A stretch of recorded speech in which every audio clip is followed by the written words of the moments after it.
답장 하나 보내면 되는데 괜히 손이 멈춥니다. 지원 버튼만 누르면 되는데 이상하게 내일로 미룹니다.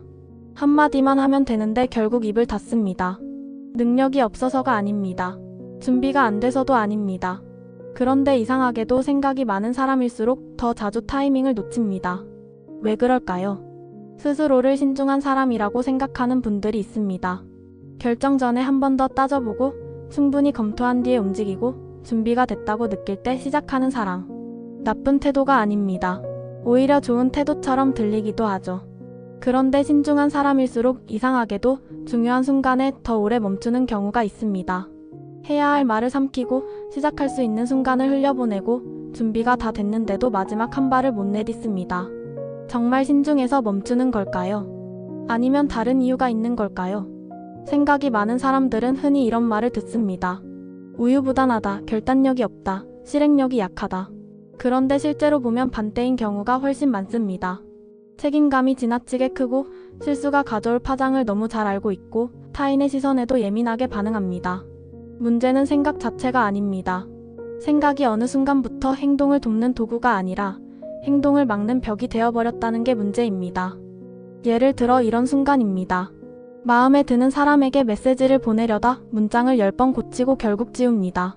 지원서는 몇 주째 저장만 해뒀는데 제출 버튼은 아직 못 눌렀습니다. 회의에서 딱 맞는 타이밍이 왔는데 한 박자 늦게 생각이 정리돼서 그냥 넘겼습니다. 그 순간 사람을 멈추게 하는 건 정보 부족이 아닙니다. 감정 부담입니다. 우리는 보통 이렇게 생각합니다. 더 잘하려고 생각하는 거야. 실수하지 않으려고 신중한 거야. 그런데 생각을 조금 더 들여다보면 많은 경우 목적이 다릅니다. 더 잘하기 위해서가 아니라 실패했을 때 느낄 감정을 피하기 위해서 계속 생각하고 있을 때가 있습니다. 창피할까봐, 거절당할까봐, 부족해 보일까봐, 후회할까봐. 그래서 사람은 행동하기 전에 머릿속에서 수십 번을 먼저 살아봅니다.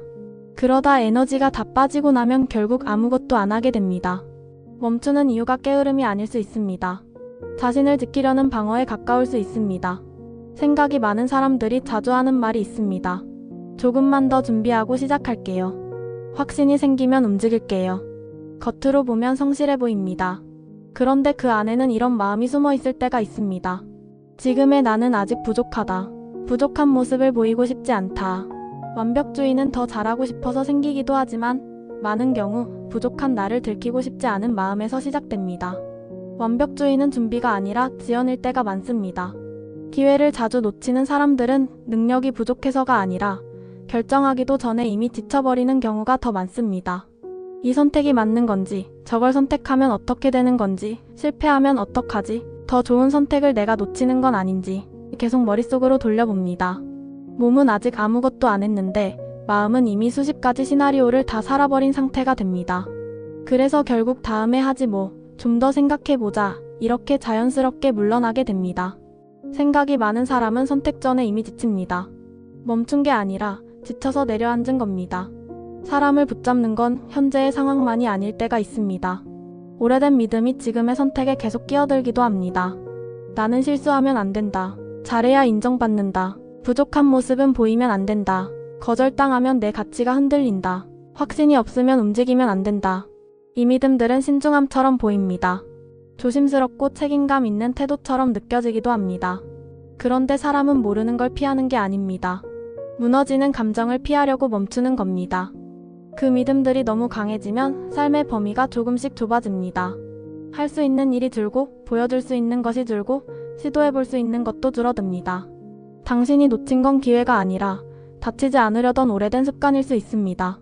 많은 사람이 기회를 놓치는 이유는 기회를 몰라서가 아닐 수 있습니다. 기회가 눈앞에 있어도 그 순간 안전이 더 중요하게 느껴지기 때문일 수 있습니다. 익숙한 후회가 낯선 도전보다 덜 무섭게 느껴질 때가 있습니다. 그래서 계속 더 좋은 때를 기다립니다. 준비가 더 되면, 확신이 더 생기면, 그런데 확신은 기다린다고 오지 않습니다. 확신이 생긴 뒤에 시작되는 게 아니라 시작한 뒤에 확신이 생깁니다. 기다리는 동안 확신은 잘 오지 않습니다. 움직이면서 조금씩 쌓이는 겁니다. 그렇다면 생각을 안 하면 되는 걸까요? 더 빨리, 더 대담하게 움직이면 되는 걸까요? 꼭 그렇지는 않습니다.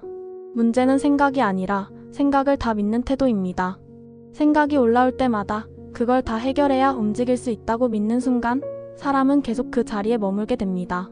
여기서 필요한 건 딱 하나입니다. 생각이 올라올 때 이렇게 물어보는 겁니다. 이건 진짜 위험 신호인가? 아니면 내가 불안해서 만들어낸 가정인가? 이 질문 하나만 있어도 생각에 끌려가는 대신 생각을 보는 여유가 생깁니다. 잘 실행하는 사람들은 원래 안 무서운 사람들이 아닙니다. 그 사람들도 불안하고 그 사람들도 망설이고 틀릴 수 있다는 걸 압니다. 그런데 한 가지가 다릅니다. 불안이 사라진 뒤에 움직이는 게 아니라 불안한 채로도 조금 움직입니다. 답장 한 줄도 괜찮고 검색 한 번도 괜찮고 메모 한 줄도 괜찮습니다. 멈춰있는 시간을 끊는 데는 거창한 결심보다 작은 행동 하나가 더 효과적입니다. 왜 나는 맨날 이러지?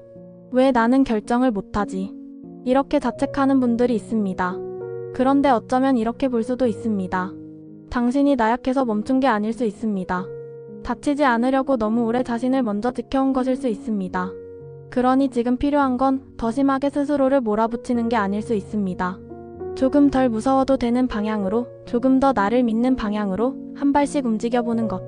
기회는 늘 확신 있는 사람에게 오는 게 아니라 두려워도 한 발 내딛는 사람에게 더 자주 열립니다. 당신이 당신 편이 되는 연습. 마인드 스낵스였습니다.